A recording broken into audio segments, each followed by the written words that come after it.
रहे छी अहाँ के एकटा विषहारा गीत सुनाबै छी।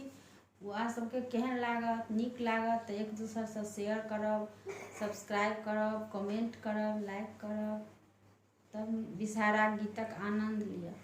कथी के चौखंडी मैया कथी चौ पारिए, कथी के ओठ गेनिया बिसहरी, खेलू जुआ सारी हे, कथी के ओठ गेनिया बिसहरी, खेलू जुआ